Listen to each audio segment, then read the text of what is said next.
3. Au nom du Père, qui, Papa Kisokelokelo, du Fils, dit Papa Djelonga Kengani, et du Saint-Esprit, dit sa divinité, Tata Kimbangu Kuntima Kengani. Mes chers amis, vous que nous suivez à travers ce média, le média kimongiste. Vous savez que le média kimongiste, c'est les messagers pour une évangélisation divinement inspirée des actions du kimbongisme ou des actions de Tata Kimbangu. Et en face de moi, j'ai un monsieur, il s'appelle... Monsieur, il va se présenter parce qu'il a plusieurs qualificatifs, hein, mais naturellement, c'est Monsieur Jean-Jacques Cassador Bayonne. Papa, bonjour. Bonjour. Nous, dans le kimongisme, chaque papa, chaque monsieur, on l'appelle papa, chaque maman, on l'appelle maman. Alors, nous venons en face de vous parce que nous avons connu par le passé, on a eu à cohabiter ensemble dans une même toiture. J'aimerais savoir, aujourd'hui, comment allez-vous présenter au sein de la population de Tata Kimbangu qui vous suivent? Je vous en prie. C'est une communauté que j'apprécie beaucoup. Le seul point de désaccord que j'ai avec eux, c'est que c'est la Bible. J'aurais voulu que ça soit un mouvement, une philosophie authentiquement africaine. Nous avons une cosmogonie propre à nous et nous prenons une cosmogonie qui appartient à des étrangers. Ce Dieu-là, il est bien dit que c'est le Dieu des Juifs. C'est pas le Dieu de Timbavita, c'est pas le Dieu de Panzu Yanzinga. Hein? Donc, j'aurais souhaité que nous ayons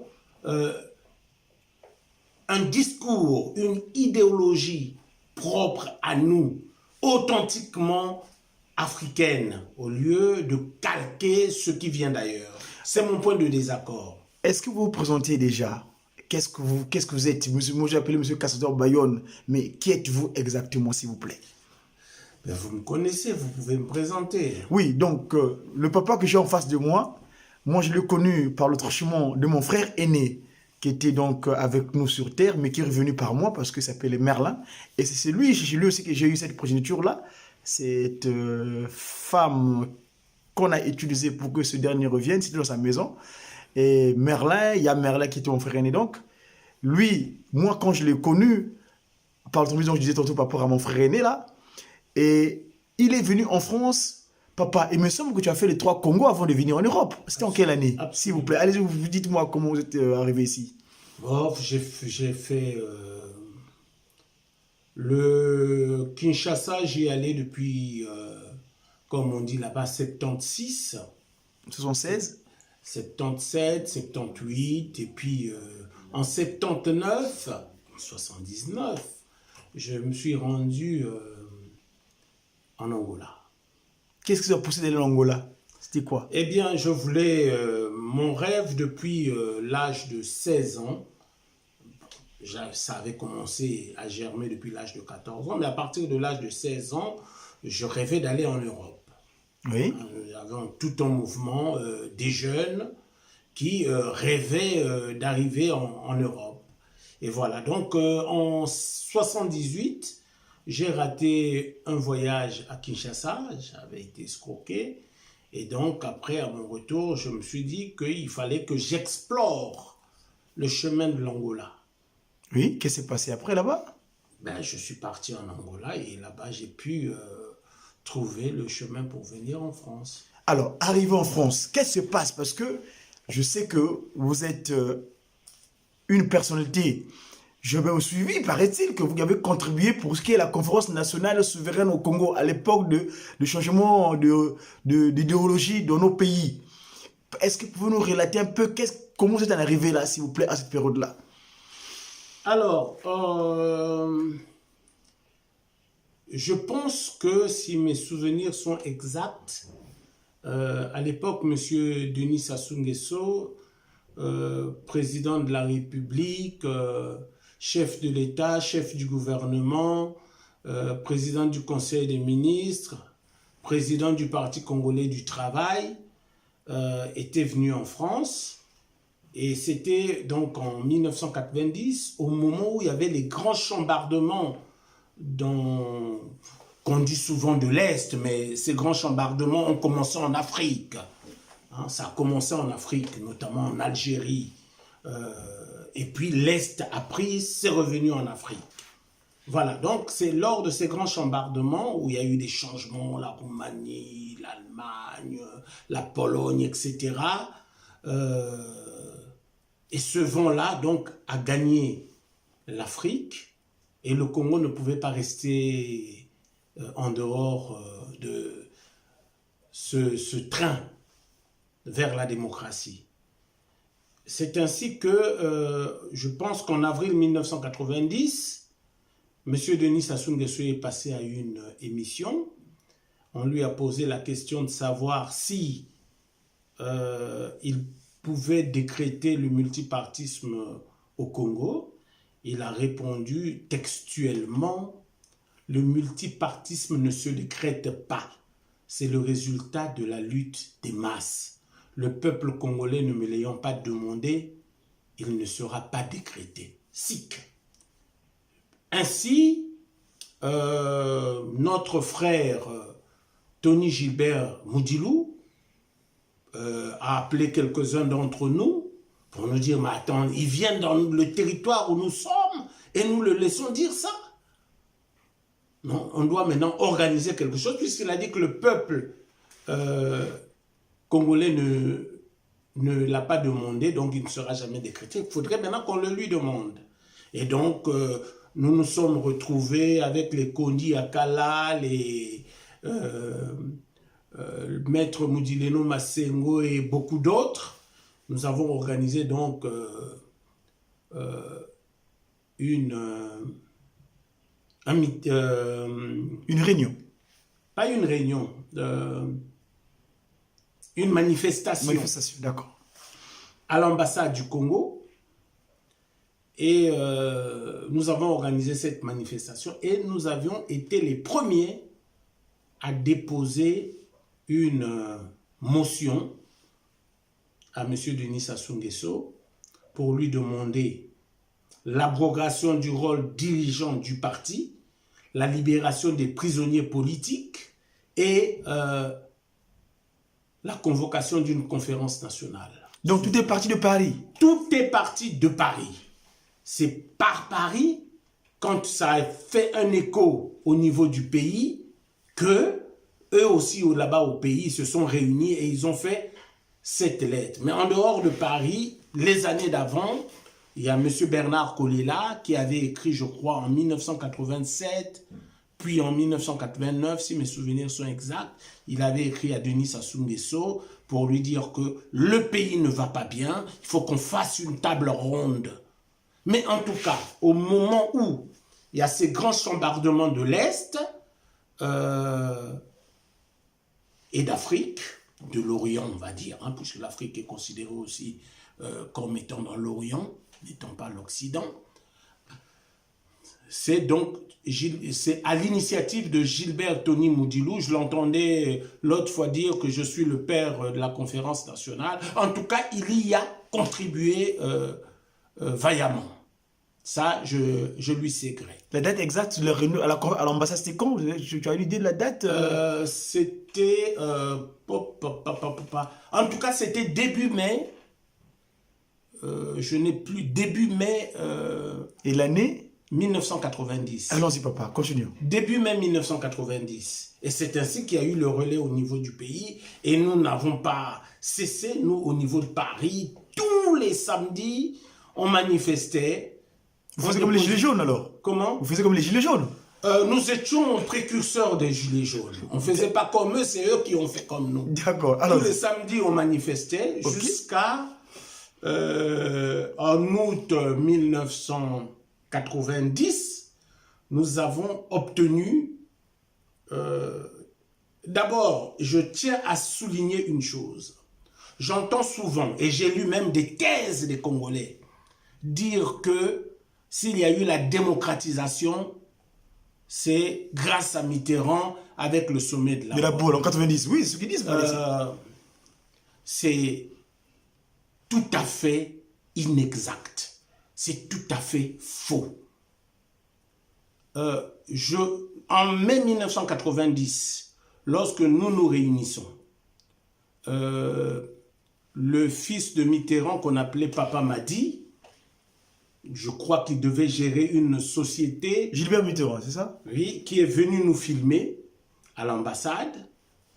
Il paraît-il, sur ordre de... Enfin, c'était le pouvoir de Pila qui avait ordonné qu'on soit filmé. Et nous découvrons ça par l'événement du jeudi, qui nous révèle qu'il y a eu une société que le pouvoir avait... C'est quoi l'événement du jeudi? C'est quoi l'événement du jeudi? L'événement du jeudi, c'était un journal, comme le Nouvel Observateur, qui sortait donc le jeudi. D'accord, ok. Ça s'appelait l'événement du jeudi. C'était un grand journal, l'un des grands journaux de France, un grand journal. Et l'événement du jeudi, c'est l'événement du jeudi qui a fait cette révélation. Et à la prochaine manifestation, Maître Moudileno, Aloïse Moudileno Massengo, ancien Premier ministre, hein, vice-président du Conseil qu'on appelait ça. On y reviendra à propos de l'histoire du Congo en tant que tel, parce que vous êtes un grand témoin. Alors lui, il nous a demandé collectivement d'aller demander l'asile politique parce que nous sommes fichés maintenant au Congo. On a vu nos visages puisque nous avons refusé. Nous avons dit, nous ne sommes pas des réfugiés politiques. Il n'est pas question qu'on demande l'asile politique. Nous demandons la démocratie chez nous. Et donc, nous continuerons notre lutte. Donc, nous avions décliné cela. Alors, mieux encore, je crois qu'à l'époque, c'était M. Pierre Jox qui était ministre de l'Intérieur.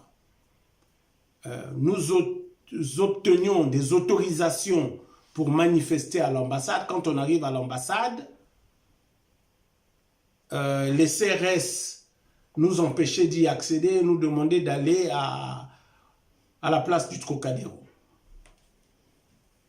Donc pendant longtemps, alors qu'on demandait toujours de manifester à l'ambassade, le pouvoir de Mitterrand nous empêchait d'aller manifester devant notre territoire, devant notre pays, et nous imposait d'aller à la manifestation. Alors, ce qui s'est passé en fait, c'est que M. Mitterrand avait vu que le processus était inéluctable, inévitable, il a pris le train en marche. Je voudrais juste vous rappeler que la conférence nationale du Gabon a eu lieu en mars 1990.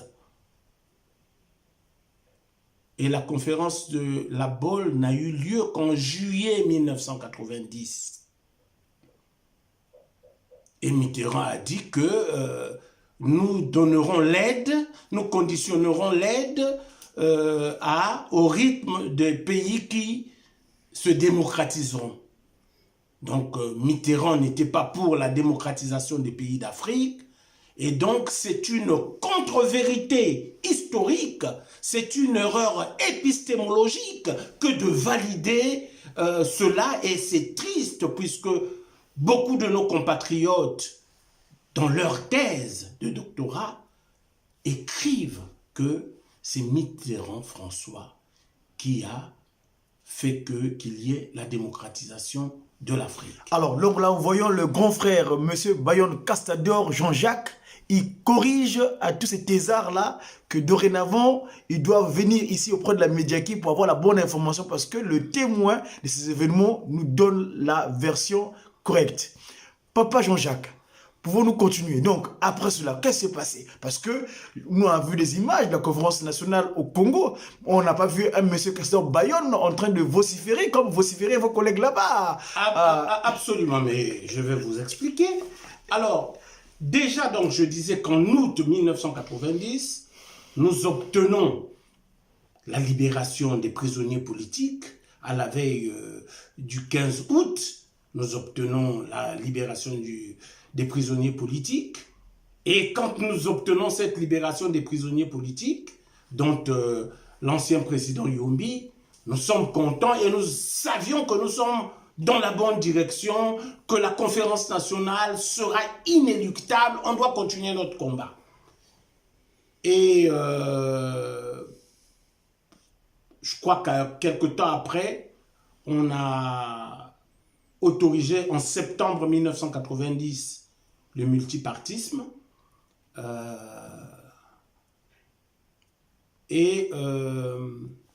Maintenant, on a nommé Louis-Sylvain Ngoma Premier ministre, parce qu'entre-temps, Alphonse Poaty-Soukoulati, qui était le Premier ministre, qui n'était pas chef du gouvernement, c'était M. Denis Sassou Nguesso lui-même qui était chef du gouvernement. Il est venu démissionner ici en France, et à ce moment-là, on a nommé M.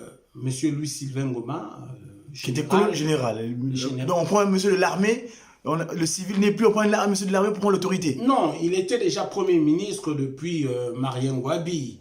Il a encore été Premier ministre sous Yombi, puis encore Premier ministre sous Sassou Nguesso. D'accord. Hein, il est resté...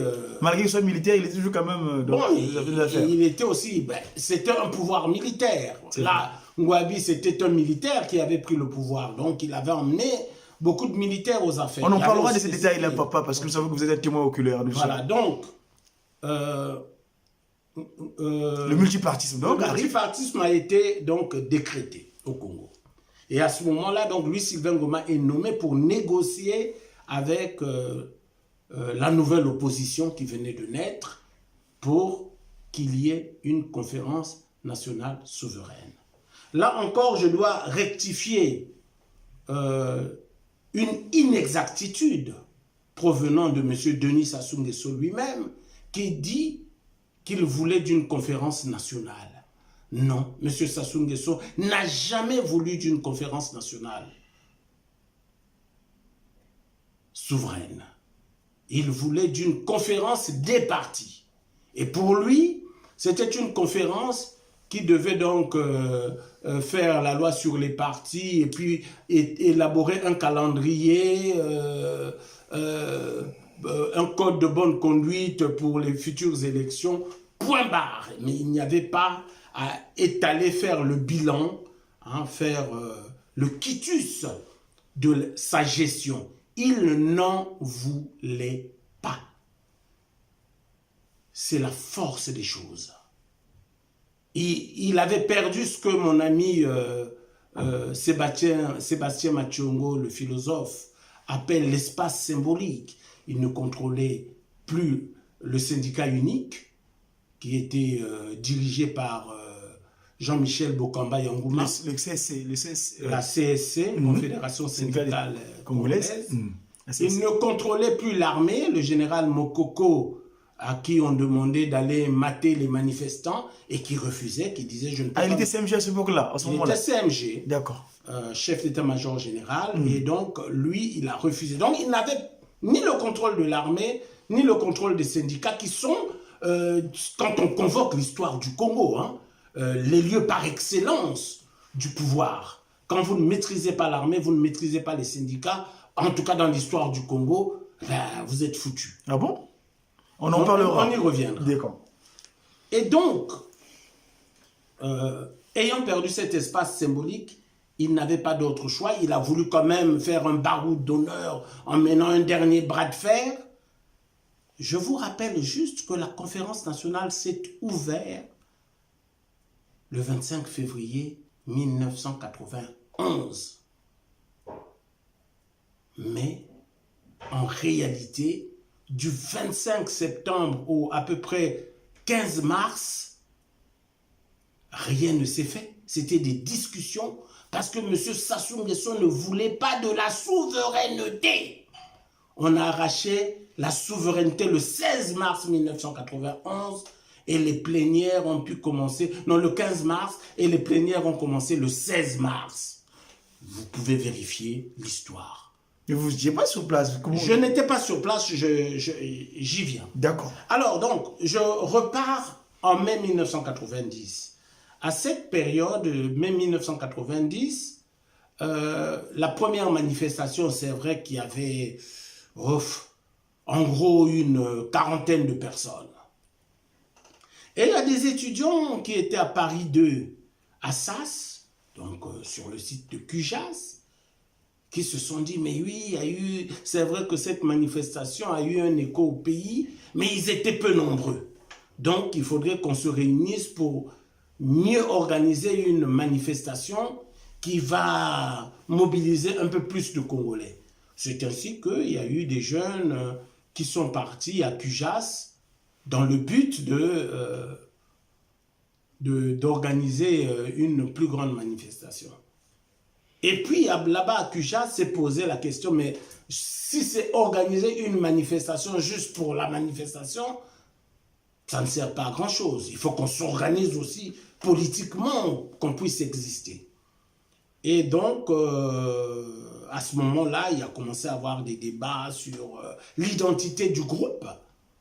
Comme se pose aujourd'hui le problème chez les Gilets jaunes, quand vous organisez une structure, il faut toujours lui donner une identité. Donc, c'est posé le problème de l'identité du groupe. Et en tout cas, presque chaque semaine, chaque samedi aussi, quand il n'y avait pas de manifestation, nous nous réunissions à Cujas. Et puis, à un moment donné, nous nous sommes réunis. Donc, on avait commencé depuis mai 1990 à Cujas. Et à un moment donné, on ne pouvait plus avoir les salles à Cujas vers septembre 90. Nous nous sommes déportés à Jussieu, où moi j'étais étudiant, où je pouvais obtenir les salles. Donc nous nous sommes déportés à Jussieu. Et c'est ce mouvement-là des jeunes partis de cette manifestation qui a donné le mouvement politique qu'on appelle Kimpuanza, dont je suis l'un des cofondateurs, mais avec tous ceux de Cujas. D'accord. Voilà. Est-ce que vous pouvez citer quelques éléments qui étaient avec vous à ce moment-là à Cujas, si vous pouvez nous étions du genre, pour les nommer, très nombreux. Il y avait l'écrivain Feu Léopold Congo Mbemba, il y avait Kiwulu Antoine, il y avait les Kenge Lucien, il y avait les Bitumbu Désiré, il y avait les Bavi Bidila, il y avait les Mebiama, l'actuel doyen de la fac, mais nous étions nombreux, nous étions autour de 80. Mais je suis curieux de constater que le nom de Kimpuanza que vous donnez, je sais que les gens des partis politiques, on appelle ça PCT, IDPADS, MCDDI, mais quand vous êtes venu l'idée de dire Kimpuanza? Alors, parce que dans notre réflexion, nous pensions et nous pensons encore que le problème qui se pose en Afrique, c'est le problème de notre indépendance, de notre liberté. Aujourd'hui, plus que jamais, on constate que le néocolonialisme, rebaptisé aujourd'hui la France-Afrique, c'est elle qui a l'emprise sur nos pays. Qu'en fait, que nous n'avions jamais été indépendants. Ah bon? Nous n'avons jamais été indépendants, on pourra développer cela. D'accord. Nous n'avons jamais été indépendants, c'est une indépendance théorique, parce que vous ne pouvez pas être indépendant, c'est eux qui désignent les dirigeants, vous utilisez leur monnaie, vous utilisez leur langue, vous dépendez d'eux quasiment en tout. Alors, leur président, Papa Jean-Jacques Castador, vous avez même dit que le président, il y a des élections au Congo qui se font et tout. Comment vous dites que c'est le président là-bas? Écoutez, on va y revenir peut-être. Nous allons y revenir sur l'historique politique du Congo, si vous le voulez. Vous comprendrez bien.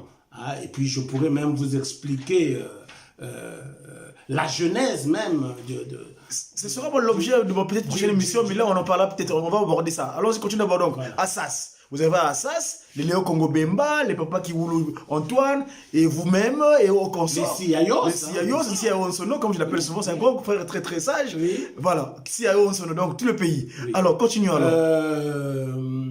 Mon ami Marc Noulitati, qui est à Abidjan, etc. Nous étions vraiment nombreux. Voilà. Bien. Donc, comment arrive le nom de Kimpuanza? Bon, puisque nous avons décidé que nous devons être un mouvement politique et que nous devrions participer à la conférence nationale, donc il nous fallait un nom. Plusieurs noms ont été proposés, notamment les partis de ceux-ci, comme d'habitude, les voyelles, toujours à l'occidental. Nous avions pensé qu'il fallait donner un nom authentique. congolais et qui portait la problématique du Congo. La problématique de l'indépendance, de la liberté. Parce que Kimpwanza, c'est l'action de coiffer son univers. L'Umpu, c'est la coiffe. Ça, c'est l'univers. L'action de coiffer son univers. Quand vous-même, vous pouvez coiffer votre univers, vous êtes indépendant, vous êtes libre. Mais quand c'est les autres qui coiffent votre univers, ben vous êtes prisonnier. Et c'est le cas aujourd'hui. Voilà, donc nous avons porté cette problématique de façon authentique. Parce que qui dit authenticité dit vos valeurs intrinsèques, les valeurs léguées par nos ancêtres, et non des ancêtres des autres. Voilà. Donc, alors... Le parti politique est enregistré en France? Quoi, qu'est-ce qui se passe? Le parti politique... Vous êtes en France, l'indépendance, on parle, c'est le Congo. C'est le Congo. Le Kimpwanza est enregistré au Congo. Kimpwanza, donc, à l'époque, M. Gabou Alexis, qui vient de mourir, Personnel, oui. était ministre de l'Intérieur. Moi-même, Jean-Jacques Bayonne Cassador, je lui ai adressé une correspondance pour déclarer Kimpwanza comme parti politique. Le courrier est parti, le courrier est revenu au moins 3 mois après, non réclamé, retour à l'envoyeur. Voilà. Donc, c'est pas arrivé au ministère? C'est arrivé au ministère, enfin c'est pas arrivé au ministère, en tout cas, non réclamé, retour à l'envoyeur. Donc la Poste avait fait la démarche d'emmener la convocation au ministère, mais ça n'a pas été réclamé. Extraordinaire. Mais néanmoins, nous sommes déclarés à Paris. D'accord. Pour l'instant, nous n'avons pas encore, parce qu'après il y a eu les guerres. Alors, la question c'était... pourquoi on ne nous a pas vu présent, parce qu'on a vu des personnalités qui ont vociféré comme des gros coqs. Mais vous, monsieur Cassador Bayonne, n'était pas présent. Nous ne devrions pas aller vociférer, mais nous allions poser la vraie problématique du pays. Malheureusement, quand nous avons discuté sur notre participation ou pas à la conférence nationale souveraine, comme la conférence nationale, je le disais tout à l'heure, s'est passée sous tension, Monsieur Denis Sassou Nguesso ne voulait pas céder, et la majorité des membres de Kimpwanza avaient pensé qu'on ne pouvait pas aller à une conférence nationale dans le tumulte, qu'il fallait qu'il y ait le calme. Moi, je faisais partie de la minorité qui pensait qu'il fallait quand même qu'on parte au Congo, qu'on participe aux négociations, Kaya, et puis qu'on participe à la conférence nationale. Malheureusement, ça ne s'est pas fait. Voilà. Je me suis raccordé à l'AEC, qui voulait aussi... c'est quoi l'AEC? L'AEC, l'Association des étudiants congolais. D'accord. Qui a formé même un certain nombre de responsables politiques congolais, les Henri Lopez, les Maître Mbemba, Martin, etc., les Kunzu, Itio Setumba, enfin les Kunzu Justin. Oui, ils sont tous passés par l'AEC, c'était l'association des étudiants congolais. Donc là, à la conférence nationale, nous nous réunissions à Porte de Choisy avec les Kimbwana Martin, les... Dieudonné Tsatsi Mbungu et quelques autres pour essayer de partir à la conférence nationale souveraine. Nous étions déterminés, mais malheureusement, faute de moyens, on n'a pas pu y aller. Donc, ni Kimpwanza ni l'AEC n'a pu participer à la conférence nationale souveraine. Et je le regrette fortement parce que la voix de Kimpwanza aurait vraiment marqué cette conférence nationale de façon indélébile. Oui, parce que Kimpwanza, ça a quand même interpellé le mot Kimpwanza. Donc, on aura l'occasion d'en parler d'autres fois. Papa Jean-Jacques Cassador Bayonne, maintenant, vous êtes venu, vous êtes étudiant à Jussieu.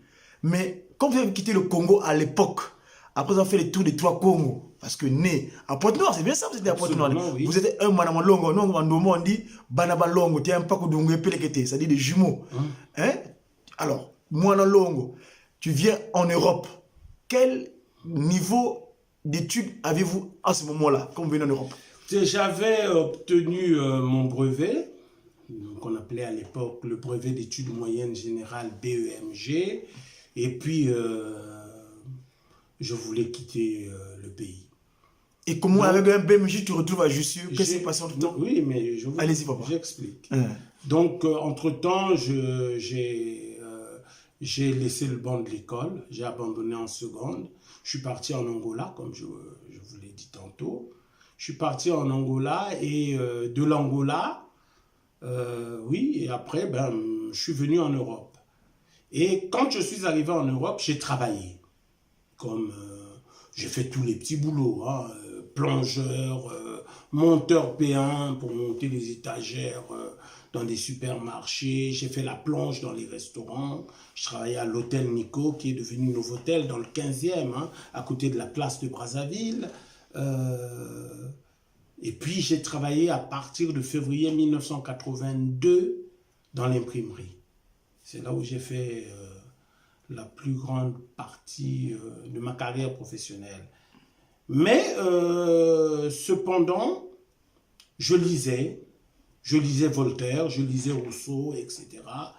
Et quand les gens discutaient avec moi, parce qu'en 83, je suis allé habiter à Gargenville, et tout le monde en discutant avec moi pensait que j'étais étudiant. Non, je n'étais pas étudiant, j'étais ce qu'on appelait à l'époque parisien, ceux qui étaient venus pour la salle. Tu as connu, comment on appelle, la Mecque, toi, apparemment? J'ai été à la Mecque, j'ai habité à la Mecque. Vous en parlez un petit peu parce que pour le cadre de l'histoire, vous nous relaterez cela un petit mot à l'occasion. Ça fait beaucoup, hein, oui, plus tard. Ok, on aura l'occasion, papa. Venez nous voir parce que vous êtes une bibliothèque. Oui. Alors, donc, allez, donc après, donc, vous vous disiez. Donc, je suis arrivé à Gargenville. Les gens pensaient que j'étais étudiant. Non, je n'étais pas étudiant. Et puis, il y a un grand frère qui habitait avec moi, qui est décédé en 1996, qui s'appelait Yoka Théophile, un béret bleu. Il était même DAF, directeur administratif et financier. Il est mort, je crois, lieutenant-colonel. Quand à l'époque, il était en licence de sciences économiques. Et il me disait même, petit frère, tu as quelque chose? Je dis, non, j'ai que le brevet, j'ai même pas le bac et tout ça. J'ai même pas terminé la seconde, j'ai arrêté. J'ai même pas terminé le premier trimestre de la seconde. Mais il me dit, mais quand je discute avec toi, même les gens qui ont la licence n'ont pas ton niveau, n'ont pas ton bagage. Et c'est lui qui m'a encouragé à reprendre mes études. Mais je lui dis, mais attends, regarde l'âge que j'ai, je ne vais pas aller reprendre des études et tout ça. Il m'a dit, mais non, dans les facultés, tu peux faire une capacité en droit. Je dis, non, mais moi, le droit ne m'intéresse pas. Mais sinon, tu peux faire l'examen spécial d'entrée à l'université. Et puis, bon, ben, je me suis dit que je vais aller me renseigner. Comme je connaissais un ami qui était à l'université de Jussieu, je me suis rendu à l'université de Jussieu pour me renseigner. On m'a dit, ah, justement, on est en train de faire passer les tests pour la classe préparatoire à l'examen spécial d'entrée à l'université. Et j'ai passé le test et j'ai été reçu. Et c'est ainsi que je fais une classe préparatoire à l'examen spécial d'entrée à l'université, donc qui te donne l'équivalent du bac. Et j'entre donc à l'université, à Jussieu, où je commence par faire lettres, puis j'ai fait la linguistique, l'ethnologie, sciences politiques et histoire. Hein. J'ai eu un peu un cursus un peu... J'ai un peu balisé tout ça. Et puis, quand je suis arrivé à Bac plus 5, je me suis rendu compte que je continuais toujours à faire les petits boulots. Et je me suis dit... Malgré votre Bac plus 5. Voilà. Et je me suis dit qu'il fallait que je fasse quelque chose de meilleur quand même, qui tienne compte de ce que j'ai appris. Et donc là, je suis allé faire la pharmacie, et notamment la visite médicale. C'est la période où nous sommes rencontrés, quand je venais habiter chez vous. Absolument. Oui. Donc j'ai fait la visite médicale. Et puis, finalement, quand je faisais la formation, je me suis plutôt intéressé à la recherche biomédicale. D'accord.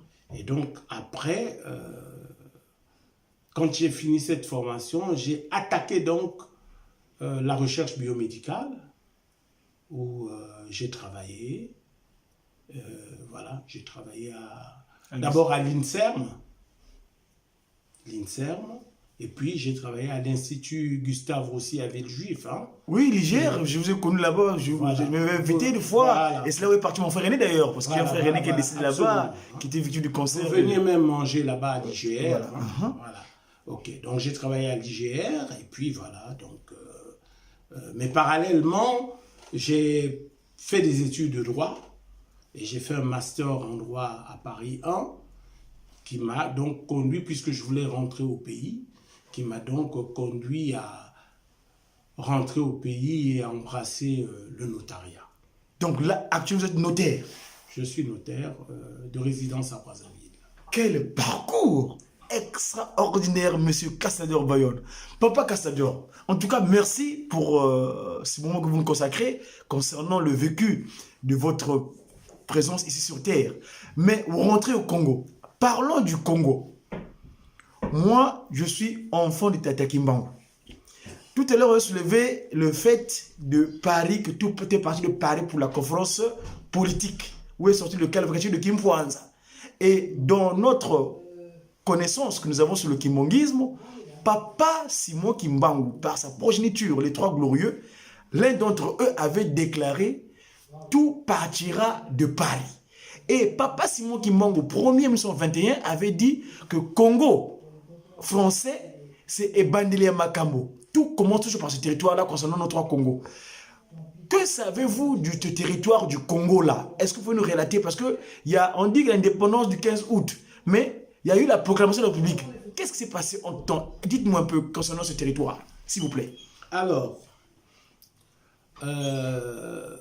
comme vous le savez, ça aussi c'est un sujet qu'on pourra aborder, l'arrivée de Monsieur Brazza. Ah, tiens, c'est lui qui amène la France au Congo. C'est lui qui ramène la France au Congo sans y avoir été mandaté. Ah, expliquez-nous. Monsieur Pierre Savorgnan de Brazza était quelqu'un, un jeune aventurier qui voulait laisser son nom dans l'histoire. Donc il lisait souvent les Marco Polo, il lisait en tout cas les histoires des explorateurs et il voulait marquer l'histoire. Il avait un oncle qui était, je crois, lieutenant de vaisseau au Gabon. Donc il avait sollicité son oncle parce qu'il voulait aller au Congo,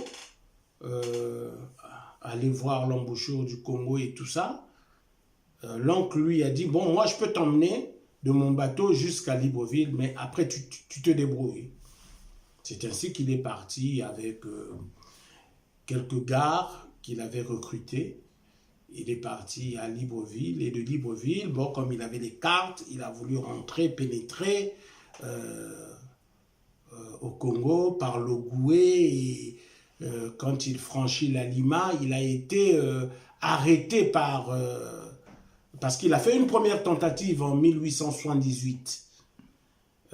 Cette tentative a été échouée, on ne le dit pas. Pourquoi? Qu'est-ce qui s'est passé? Mais parce que nous avions un vaillant guerrier, malheureusement qui est méconnu. Ah non, mais dites-moi un peu pour que je sache. Oui, oui, qui est méconnu au Congo, qu'on appelait Boulunza, qui doit être un héros, qui doit être à la place de Brazza, hein, qui est un violeur.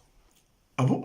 On en parlera peut-être plus tard. Allons-y. Voilà, qui est un violeur. Il a violé la petite fille, la nièce de Makoko qui avait 9 ans, c'est connu. 9 ans? On y revient. D'accord, allons-y. Alors, au lieu de faire un mausolée à un violeur, à un colonisateur, c'est Boulunza qui aurait la place belle. Non seulement Boulunza, mais tous les résistants congolais. Mabiala Manganga, Bouetambongo, etc. On devait faire un panthéon des résistants congolais.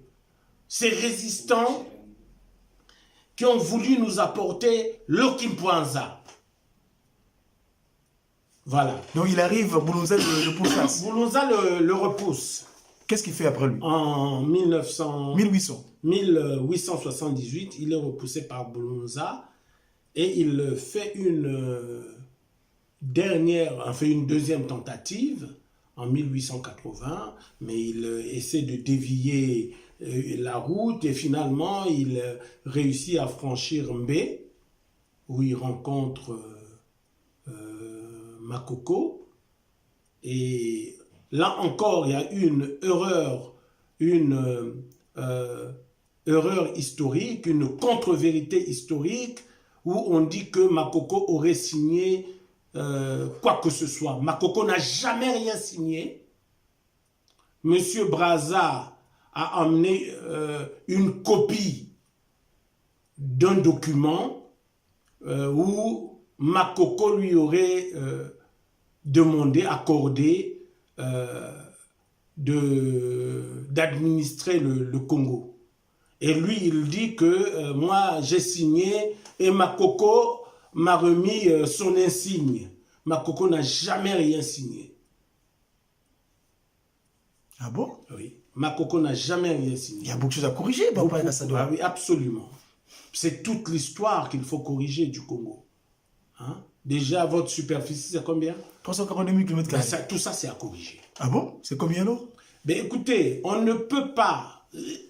quand on veut être indépendant, on accepte, on n'est pas béni, oui, on n'accepte pas tout.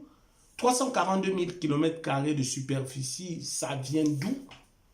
Et vous ne trouvez pas que 342 000 tout rond, c'est suspect? Comment une superficie va avoir un chiffre tout rond comme ça? Les frontières ont fluctué, même au-delà de 1960. Je vous prends juste l'exemple de la frontière du Cabinda. La frontière, ce n'était pas Anzassi, à Tchamba-Zassi qu'on appelle aujourd'hui. Tu es obligé de se contrôler, tu sais de quoi tu parles. Les Portugais sont rentrés vers Massabi pour attaquer, pour riposter vers les Flecs qui les attaquaient, parce qu'il y avait déjà la guérilla là-bas. Et les Congolais en ont profité pour piquer une plus grande partie. A-t-on intégré ça dans les 342 000 km²? Non. Hein? Les frontières ont fluctué et donc il nous appartient de voir des géomètres pour tracer notre superficie. Et non d'accepter, parce que le blanc nous a dit il y a 342 000 km² de superficie, la carte c'est un chien debout, on accepte tout. Un chien debout? Ça a la forme d'un chien debout. Ouh là là, papa Kassador, s'il vous plaît. Quand vous regardez la carte du Congo, ça a la forme d'un chien debout. On n'est pas des chiens, nous, quand même. Tout comme quand... Mais aujourd'hui, nous sommes les chiens de la France. Oh, alors, s'il vous plaît, on arrivera là peut-être plus tard. Ouais, ça, c'est trop grave, ça. Allons-y.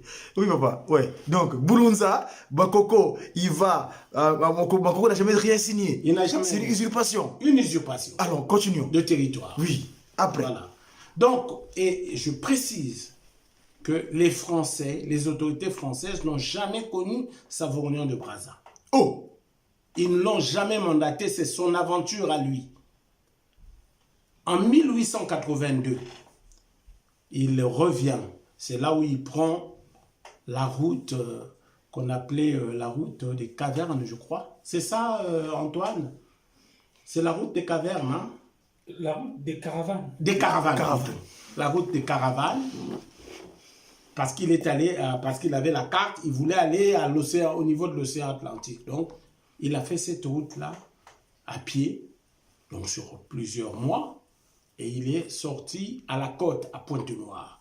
C'est là où il arrive à Pointe-Noire, et il se dit que, ah, mais tiens, mais il y a un territoire ici à prendre. Sans savoir que ce territoire, il y avait déjà quelqu'un qui l'avait précédé, celui qu'on appelait Henri Morton Stanley, et que nos populations appelaient Tandala. L'Américain. Henri Stanley, oui. L'explorateur. Donc, ils l'ont appelé Tandala. Donc, si vous allez même aujourd'hui, hein, vous allez voir les anciens. Tandala. Tandala, oui. Vous leur demandez comment ils appellent Brazzaville, parce qu'ils revenaient de Brazzaville. Vous allez dans le Kwilu profond, dans le Nyari profond, dans la Bouenza profond, et même dans la Lekumu, ils appellent Brazzaville Tandala. Ah, donc, Tandala, c'est Stanley. Stanley, il venait vers le nord pour descendre vers le Kwilu. Voilà. Ah, d'accord. Et puis, ils se croisent. Non, ils se sont pas croisés avec eux. Non, ils ne se sont pas croisés, mais... Des Brazza, oui. Tandala les avait précédés et avait des alliances avec le royaume de Luango. Parce que le royaume de Luango s'étendait un peu sur le Niari et à la fin, même la Lekumu avait fait allégeance au roi Maluango au lieu du roi Makoko. Allons-y, on va continuer. Oui. Voilà. Que j'ai accompli, car elle vient de notre Dieu, le Père. Certes. Voilà, donc je disais que Tandala Stanley, c'était lui qui était connu. Et donc, quand il vient à Brazzaville, à Paris, il essaie de rencontrer les autorités françaises pour leur dire que, ben, écoutez, je vous ai gagné un territoire. Donc, en 1882, il fait une conférence au cirque d'hiver Giglione, à Fille du Calvaire, là. Il fait sa conférence en 1882. J'ai même, dans mes recherches, hein, j'ai vu le texte de sa conférence. Il a rendu hommage à notre grand héros Boulounza. Il dit que Boulounza, on a essayé de tirer les balles, mais les balles ne l'atteignaient pas. Lui et ses hommes, ils étaient puissants et nous étions obligés de rebrousser chemin. Et eux, ils avaient leur lance et ils ont commencé à faire des morts de notre côté. On a rebroussé chemin. Voilà. Donc, c'est à partir de 1882, après sa conférence au cirque d'hiver, que les autorités françaises se sont intéressées à la problématique du Congo. Et le fameux traité n'a été ratifié par le Parlement français qu'en 1883. Et je vous signale que Pierre Savorgnan de Brazza, celui qui est devenu Pierre Savorgnan de Brazza, est italien. Quand il fait sa mésaventure, il n'est ni envoyé par l'Italie, ni envoyé par la France. Mais comme il donne ce pays à la France, on lui donne la nationalité française. Savorgnan du Peto di Brazza. Voilà, il devient français. Voilà. Il devient français. C'est lui qui a demandé donc aux autorités françaises de construire le chemin de fer Congo-Océan. Et il a fait qu'il y ait la mission Cordier en 1883. La mission Cordier, donc, c'est une mission qui est allée dans le Kwilu pour aller voir les autorités royales. Les autorités, je ne sais pas si on va appeler ça les autorités royales, mais en tout cas les autorités du Luango. D'accord. Parce que là encore, le royaume, ça pose problème. D'accord. Est-ce que nous étions des royaumes? Ça pose problème, on pourra en reparler. D'accord. Alors, en tout cas, je ne pense pas que c'était des royaumes. C'était des États incontestables, mais des royaumes, je ne le pense pas. Donc, une mission Cordier. La mission Cordier est allée au Luango. Et malheureusement, les autorités de Pointe-Noire leur ont dit que nous avions signé, nous avons des traités avec Tandala. C'est Tandala que nous connaissons ici.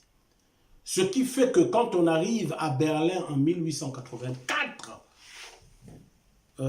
l'acte premier sur lequel on discute, c'est la fondation du Congo. Et il y a eu donc échange de territoire là-bas, parce que la France tenait à avoir l'océan Atlantique. Donc, puisque Brazza revendiquait Kinshasa, puisqu'il avait signé, il prétendait avoir signé des accords avec Makoko. Oui, Makoko contre Kinshasa aussi, la rive gauche et la rive droite. Mais rive gauche, rive droite. Kinshasa, c'était le royaume Téké. C'est ça. Voilà, donc, bon, Ngaliema là-bas était un collaborateur. C'était aussi un notable, mais il était en dessous de Makoko. Donc, il a estimé que si Makoko lui a signé l'accord, c'était pour avoir la souveraineté sur toute l'étendue du pays Téké. D'accord. Et donc, Makoko, plutôt à la conférence de Berlin, Le premier sujet, en tout cas, sur la table de discussion, c'était la création de l'État indépendant du Congo. Le roi Léopold II tenait vraiment à ce territoire dont Henri Morton Stanley lui avait tant parlé. Et donc, ils ont échangé Kinshasa contre le Kwilu-Nyari, donc contre le Luango. D'accord. Et puisque l'autre Congo devait avoir quand même un territoire, plutôt une sortie, il ne pouvait pas être enclavé, une sortie par la mer. Donc Matadi, qui était dans le pool, a été transféré du côté belge. Ils partagent comme un petit gâteau, quoi. Voilà. Ils ne tiennent pas compte les paramètres de ceux qui habitent dans ce territoire. Donc on leur a donné Matadi. Matadi, c'était le pool. On leur a donné Matadi et en échange, ils ont pris Kinshasa et Matadi contre le Kwilu-Nyari. D'accord. Voilà, ça se passe en 1884 à Berlin. Là, il y a une conférence qui se tient, un congrès qui se tient de novembre 1884 à mars 1885. C'était justement cette conférence qu'on appelle la conférence de Berlin ou le congrès de Berlin qui a mis un peu de l'ordre parce qu'il y avait beaucoup de tensions sur le partage du gâteau. Et donc, ils sont arrivés à mettre des conditions d'occupation des territoires qui étaient que un pays qui arrive dans un territoire, il avance, il avance, il avance. Tant qu'il avance, c'est chez lui. Et dès qu'il trouve un blanc de notre pays, ça devient l'autre pays. On met la frontière à ce moment-là. C'est un peu le compromis qu'ils ont eu. Hein? Mais c'est pas aussi comme beaucoup d'Africains disent que c'était...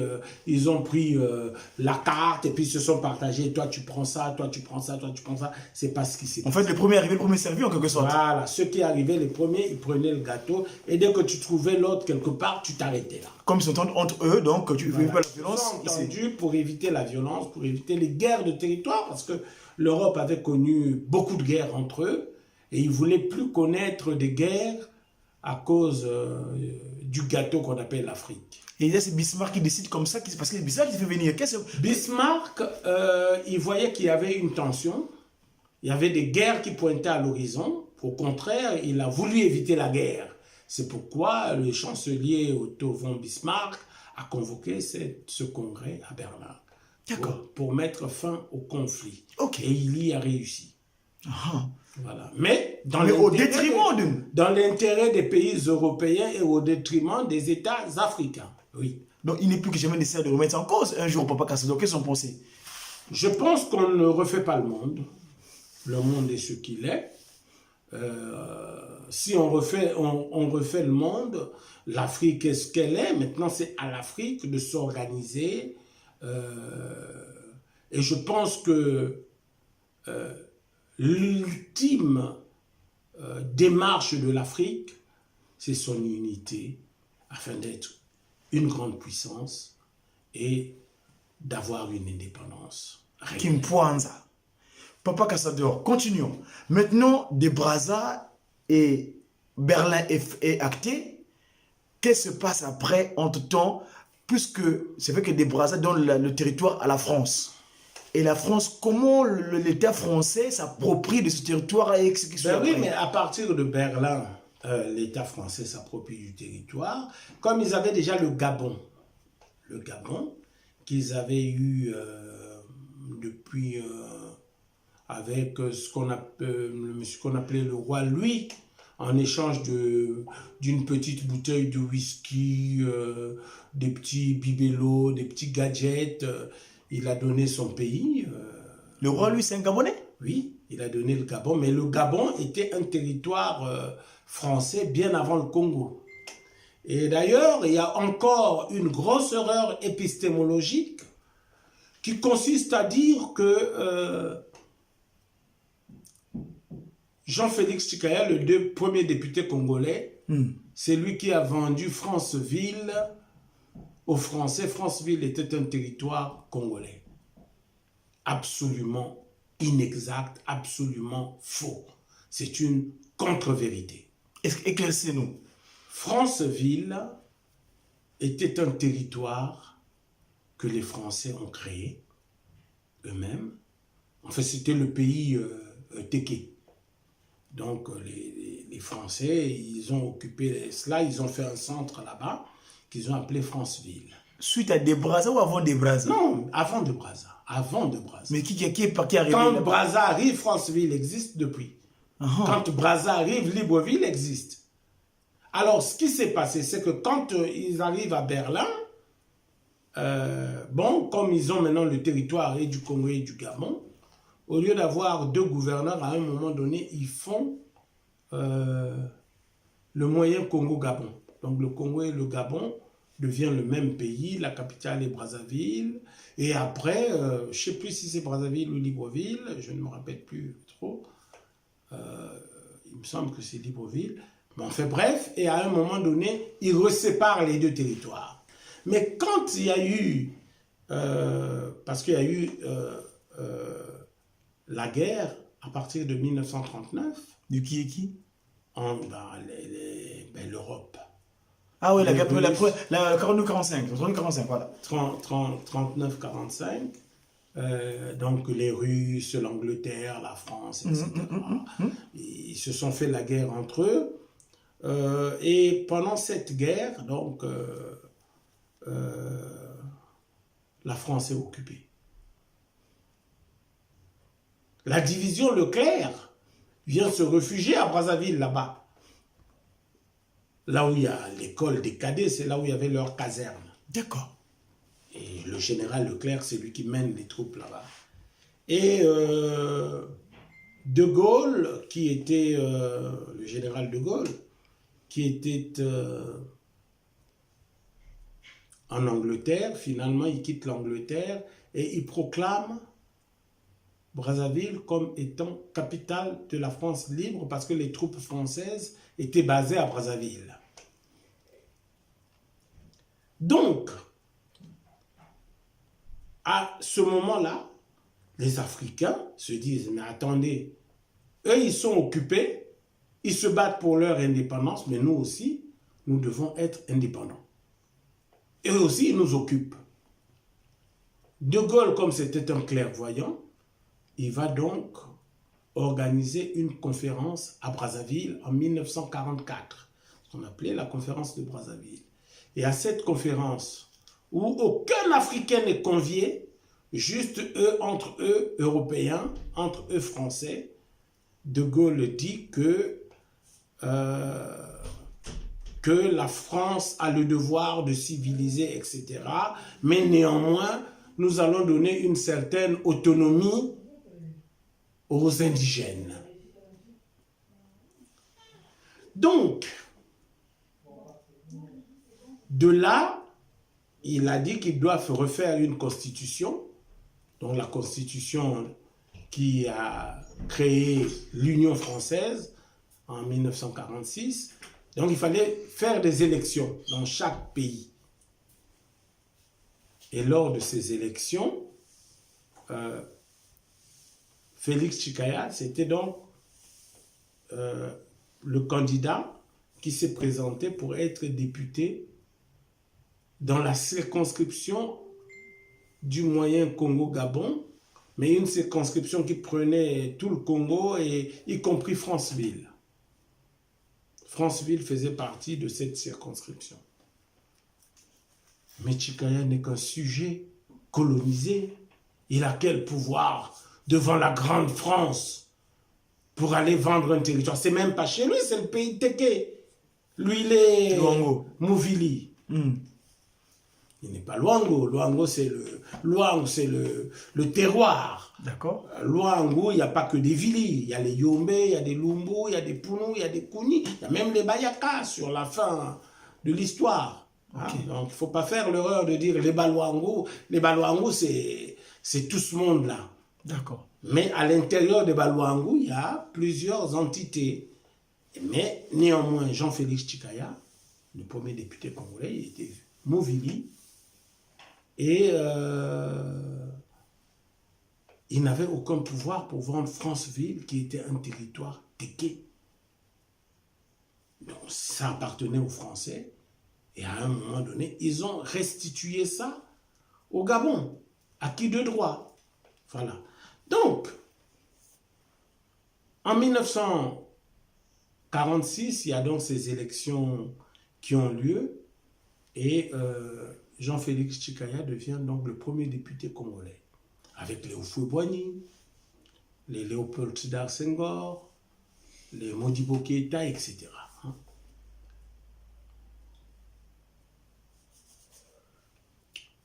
Donc, il y a une certaine autonomie. Et finalement,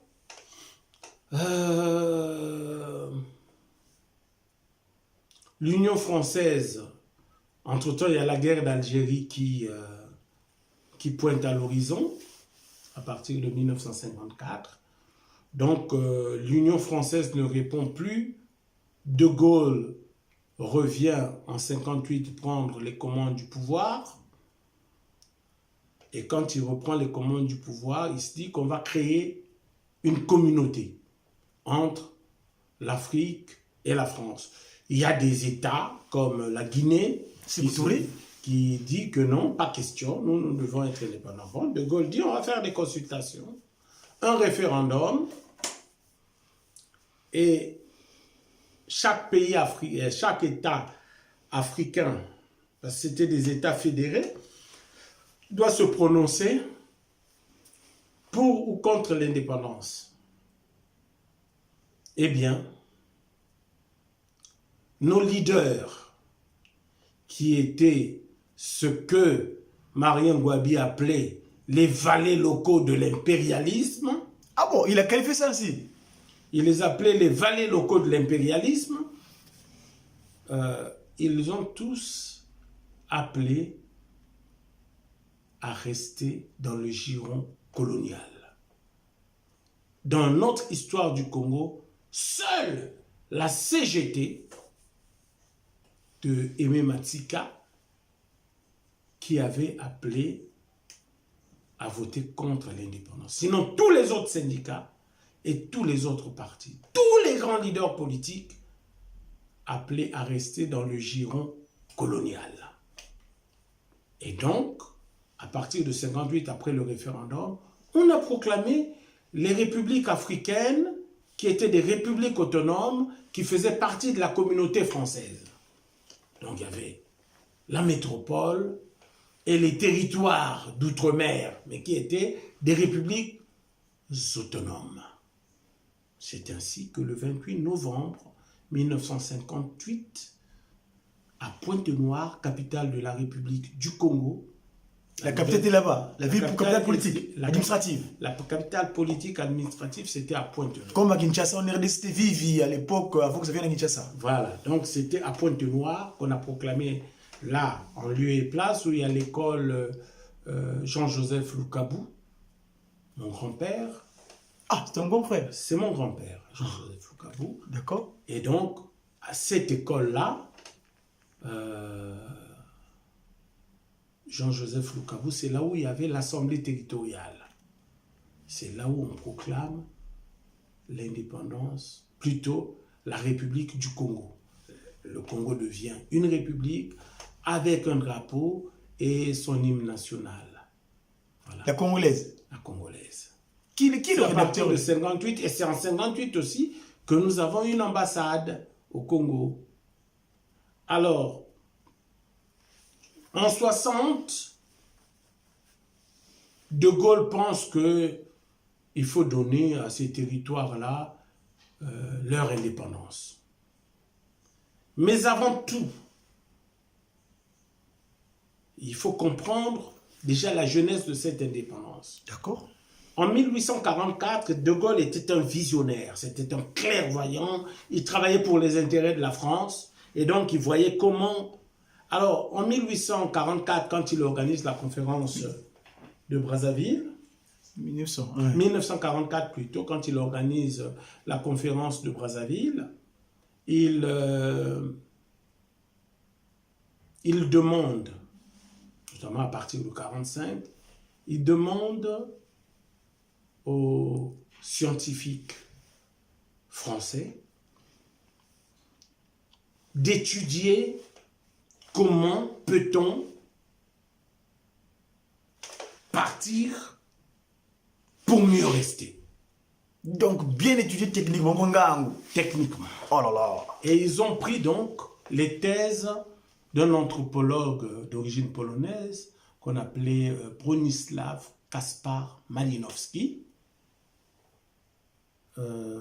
qui avait créé, c'était un anthropologue, qui avait créé donc une branche de l'anthropologie qu'on appelle l'anthropologie appliquée.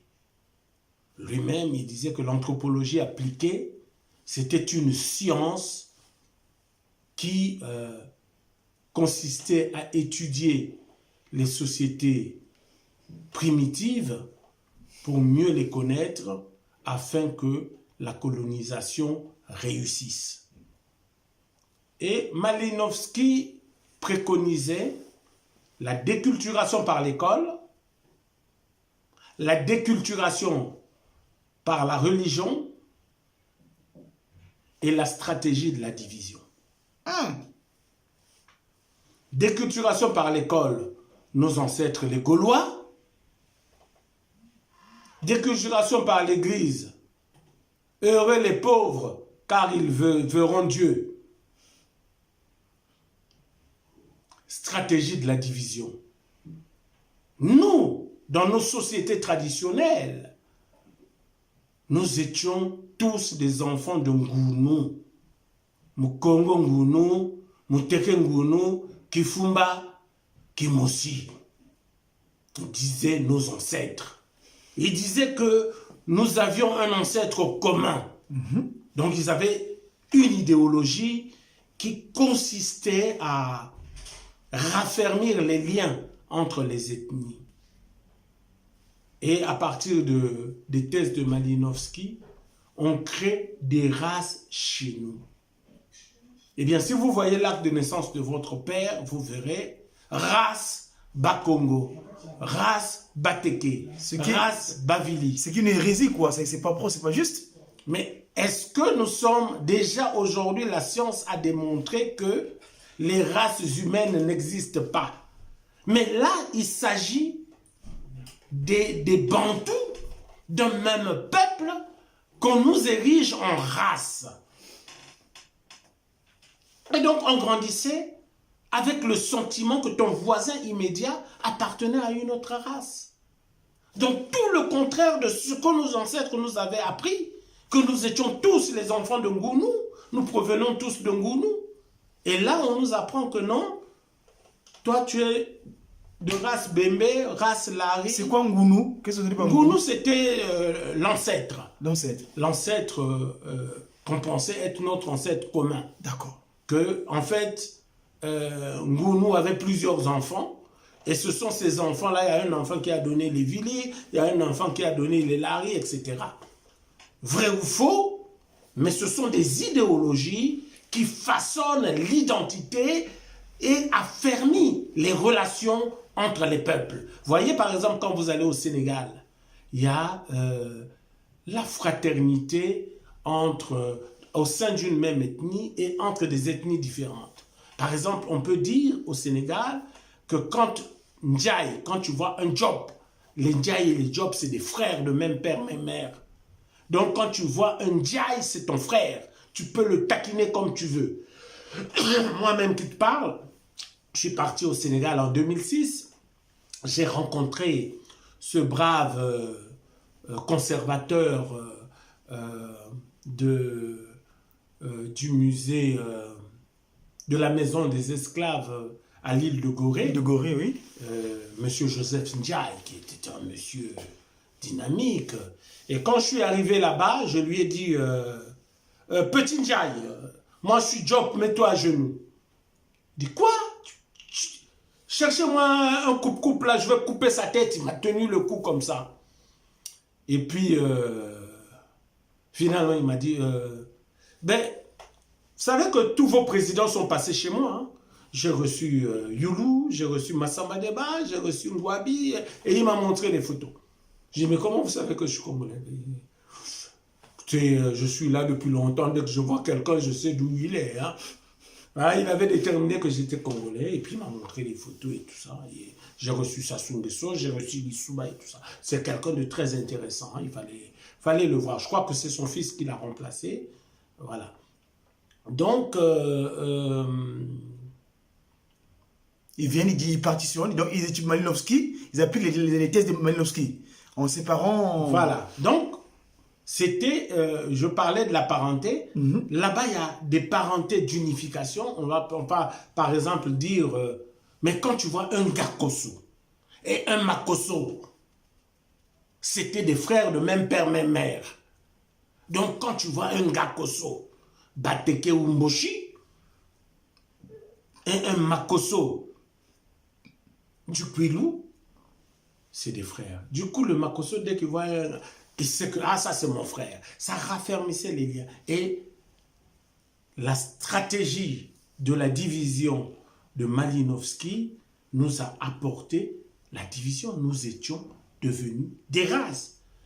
À mon époque, quand je vais à l'école, on ne connaissait pas le mot de tribu ni de ethnie. On disait race Yangenani. Race Yangenani. En tout cas, les années 40, 50, 60, c'était ça qui était là. On ne connaissait ni tribu ni ethnie. C'était la race. Mawa. Qui a dit? C'est Léopold Sédar Senghor qui arrive à Brazzaville et qui dit, mais nous sommes tous de la race noire bantou. Il n'y a pas de race ceci, race cela. Alors, voyez une administration française qui a autant d'ethnie ou de race, entre guillemets, que nous, parce que je te signale que nous avons les Normands, les Provençaux, les Picards, Castille, les Alsaciens, les Franciliens, Île-de-France, etc. Il y a une pluralité d'ethnies avec des langues différentes, même des groupes d'origine différents. Nous, grosso modo, nous sommes tous bantous. Mais chez eux, tu as des Celtes, tu as des Germains, un Alsacien est un Germain, un Breton est un Celte, un Provençal est un Latin. Donc, vous voyez des sociétés avec des langues complètement différentes, des cultures complètement différentes. Là-bas, il n'y a pas de race. On a réussi à faire l'unité autour de la langue, le français, la langue de l'Île-de-France. Le français, c'était parlé en Île-de-France. En Île-de-France. Le francien, ça s'appelait. Le quoi? Le francien. Et ils ont imposé ça ailleurs. Ils ont imposé ça sur Attendez, tout on peut le ouvrir une territoire. parenthèse vite fait parce que cette langue-là s'est imposée chez nous d'une manière extraordinaire. Regarde, vous et moi, nous communiquons cette langue-là. C'est un peu problématique, mais en fait, allez-y, comment c'est passé? Un petit vite fait, papa, s'il vous plaît. Non, c'est le roi François Ier qui a décidé qu'il fallait qu'il y ait une unité. Et l'unité, on avait déjà une unité territoriale, une unité historique, puisqu'on on écrivait l'histoire ensemble. Et il fallait donc une unité linguistique. Et donc, il a fédéré la nation autour de ces trois piliers. La langue, le territoire et l'histoire. Voilà, donc chez nous, ils arrivent. Ils nous imposent leur langue et nos langues deviennent des patois. Nous n'avions pas le droit d'avoir des langues, c'était des patois. Vous savez ce que veut dire patois? Non, dites-moi. Patois, c'est la langue des oiseaux. Donc, ce n'est pas des langues. Oh! Oui, patois, vous voyez l'origine du mot patois, c'est la langue des oiseaux. Et moi, de mes recherches, papa, Cassador, permettez-moi, de mes recherches, trouver que ça dit que Nkangeyeko, pas toi, qu'a dit que toi, je ne dois pas exister. Oui, c'est un petit jeu de mots que j'ai fait, mais bon, c'est pas grave. En tout cas, ça, c'est les jeux de mots, mais la réalité que patois, c'était la langue des oiseaux. Donc, quand on décide de faire de la langue de l'Île-de-France la langue nationale, la langue officielle de la France, toutes les langues ont été érigées au stade de patois. Et si vous parlez patois, 40 coups de chicotte. J'ai connu ça à l'école primaire qui s'engueulait. 40 coups de chicotte, c'était... On te mettait quelque chose au cou, le soir à l'école, le symbole. Le symbole. Quand tu parles, ah, il a parlé pas toi là, on t'accroche ça. Voilà. Ah, c'est terrible. Enfin, bref, j'ai connu ça qui s'engueulait moi à Kinkara. Voilà. Oui, papa, allons-y. Donc, nos langues étaient érigées en patois. Donc, la langue du blanc, c'était la langue supérieure, hein, la langue de Dieu, etc. Donc, voilà. Donc, voilà comment on nous a eu, donc, avec la stratégie de la division, etc. Donc, c'est comme ça la genèse. Et en plus, je ne vous ai pas dit, Malinowski a ajouté que non seulement il fallait déculturer par l'école, par la religion et la stratégie de la division, mais il a dit, là tu peux voir l'article Acculturation de Roger Bastide, il a dit que il faut choisir des leaders que l'on acculturera pour que ce soit les membres de l'in-groupe et non de l'out-groupe qui soient les défenseurs de l'occidentalisation à l'intérieur de la forteresse culturelle à abattre. Oula, cette phrase-là est étudiée, papa. Il faut qu'on l'écrive. Donc, il faut choisir des leaders que l'on acculturera. D'accord. Donc, tous les leaders qui sont venus, les Jacques Opango, les Chikaya, ils les avaient choisis. Jacques Okoko, Félix Chikaya, il avait grandi avec les missionnaires. C'était des gens qu'on avait choisis. Pour que ce soit, parce que si c'est eux qui imposent, on va dire non. Mais si c'est Chikaya qui vient que non, il faudrait qu'on vote pour le oui, pour rester dans le giron colonial. Si c'est Jacques Opango qui le dit, les peuples suivent. C'est ça. Si c'est Kikungango qui le dit, tout le monde suit. Si c'est Pierre Goura qui le dit, les gens suivent. C'était des personnes ressources. Et tous, ils ont appelé à rester dans le giron colonial, donc à voter pour le oui à la communauté. Rester dans la communauté française. Et je vous signale que quand l'indépendance arrive, quand De Gaulle dit non, vous devez prendre vos indépendances, il y a 3 pays qui refusent l'indépendance. Ils prennent quand même, mais ils refusent. Ils ne refusent pas l'indépendance, ils disent on prend l'indépendance, mais on reste dans la communauté. Il y a le Congo, le Gabon et la Côte d'Ivoire. Et donc, pour parler du Congo... le Congo avait refusé l'indépendance. Ils ont quand même fait la déclaration de l'indépendance, ça leur a été imposé. Mais ils ont dit que nous devons rester dans la communauté. Parce que pour De Gaulle, il fallait qu'il dissolve la communauté, puisque les États étaient devenus indépendants. Il avait réussi son coup. Donc, le partir Congo, pour mieux rester. Le Congo, le Gabon et... Le Congo, le Gabon et la Côte d'Ivoire. Et la preuve est que il n'y a pas de constitution du Congo en 1960. Le Congo continue avec la constitution de...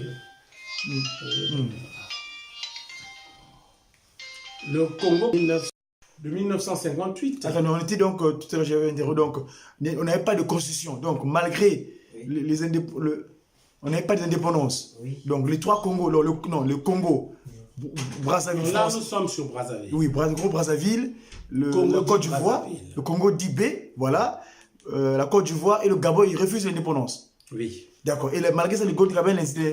Non, ils ne refusent pas l'indépendance. Ils proclament l'indépendance. D'accord. Mais ils se maintiennent dans la communauté. D'accord. Et puis donc, en 61, De Gaulle dit non, vous êtes indépendants, prenez vos indépendances. Mais on t'élevait, elle avait fait sa stratégie de Malinowski, là déjà, bien étudiée déjà. Mais bien sûr, en 60, quand il donne, il est bien dans Malinowski, puisque ceux qui arrivent à la tête des pays, tous les leaders, les vrais leaders indépendantistes sont zigouillés. Patrice Lumumba, Ruben Oumniobé, ils sont zigouillés. Ce sont les valets. Le seul qui leur a tenu tête, c'est Ahmed Sékou Touré. Sinon, le reste, c'était des valets. Et Ahmed Sékou Touré, il a payé le plus cher jusqu'à trouver la mort. Parce qu'il avait dit non à la France. Voilà, il a payé. De son choix. Voilà. Papa Jean-Jacques Bayon Castador, merci. Papa, Awa, tu nous as parlé donc d'étrangers, on en a un peu dénoncé un petit peu. Mais moi, fiot nandinga boala. Singizo la pesa sangu, na ninza ya mvimba, na wampangi ya bana tata kimbangu. Ngeko si mwana tata kimbangu, musaba. Parce que, ngeko zonama kimpuanza. Mweke zaka, kimbangu yimpuanza. C'est lui qui tient la tête de l'humanité. Papa, ngeko zonama ndingi ni mama mweke zonama na wampangi na ninza ya mvimba. Mutini mbetu kuisa kutana nange. Musaba ke, ngeko... Papa Jean-Jacques Castador, moi, je t'ai rencontré à un moment donné de ma vie, quand Papa Simon Kimbangu m'a chargé de certaines capacités d'action, et j'ai reçu ta progéniture, parce que tu as parlé de l'Europe, quand tu es venu jusqu'à ce que, là, on a parlé du Congo, mais en Europe, tu as eu une postérité extraordinaire. Pendant que j'étais avec toi dans ta maison, ou au moins quand je suis venu, il y a eu une postérité que tu as appelée Isis Liolimbadou. Et il y a une autre postérité que tu as appelée Ramsès Lialinsi Albert. Or, Isis, c'est un peu le pharaonie. Tu es un pharaon? Je suis égyptophile, parce que l'Égypte, c'est notre mère, c'est nos sources, ce sont nos racines. De la même manière que les Européens se sont enracinés dans la culture gréco-romaine pour se développer, je pense que notre développement ne se fera pas à partir du logos. Notre développement se fera à partir du cas. Le cas, c'est cette magie égyptienne qui est notre territoire, notre fondement, qui sont nos fondamentaux. C'est à partir de l'Égypte que nous devons nous réunir. Vous savez, vous avez bien posé ma fille, que j'ai appelée Isis. Pourquoi je l'ai appelée Isis? Parce que vous voyez bien que la problématique de chez nous, c'est la problématique de la division. Tout le monde veut être chef. Tout le monde veut avoir son parti. C'est le parti de Tister Tchikaya, le parti de Paul Kaya, le parti de Sassou Nguesso, le parti de Pierre Zé, le parti de Yombi, le parti de Jean-Michel Bokamba Yangouma. Ghana Kolela. C'est la féodalité. Chacun veut avoir un parti adossé à un fief. Personne ne veut de l'unité. Eh bien, Isis, c'était cette divinité, cette déesse, qui était convoitée par deux frères, Seth et Osiris. Ces deux frères. Mais Osiris, plutôt Isis, était plutôt amoureuse d'Osiris. Et Isis a choisi d'épouser Osiris. Seth, jaloux, va tuer son frère Osiris et va le dépecer et éparpiller les morceaux d'Osiris. Donc Isis, toute sa vie, va chercher à récupérer et à recoller les morceaux d'Isis et d'Osiris. Et elle a pu reconstituer Osiris. Il manquait le pénis. Elle a pris la salive et elle a fabriqué un pénis. Et Osiris s'est ressuscité. Donc la résurrection, c'est bien avant Jésus-Christ. Osiris s'est ressuscité. Et ils ont pu avoir un fils. Vous voyez la Trinité, le Père, la Mère et le Fils. Bien avant la Trinité christique. Donc il y a le père, c'est qui? Osiris. Le Père, c'est Osiris, la Mère, c'est Isis, et le Fils, Horus. Horus. Donc c'est la trinité de l'Égypte. De l'Égypte. D'accord. Maintenant. Alors, donc, cette problématique des morceaux éparpillés, voilà notre ambition à nous. Kimpuanza, c'est de recoller les morceaux d'Isis. Il n'y aura plus de Mboshi comme entité géopolitique, il n'y aura plus de Lari comme entité géopolitique, il n'y aura plus de Bembe comme entité géopolitique, ou les Nibolais, une ethnie qu'on venait de nous fabriquer de toutes pièces. Il n'y aura que des Congolais. Les Congolais. La citoyenneté de pleine nationalité. Moi, quand je suis né, c'est pas le Kwilu qui a fait quoi que ce soit pour moi. Il y a mes parents, d'une part, et d'autre part, il y a le Congo. Je suis né à l'hôpital Adolphe Cissé. C'était pas l'hôpital du Kwilu, c'était l'hôpital du Congo. J'ai été à l'école scolarisé par des enseignants qui étaient non pas payés par le Kwilu ou par les Vili, mais payés par le Congo.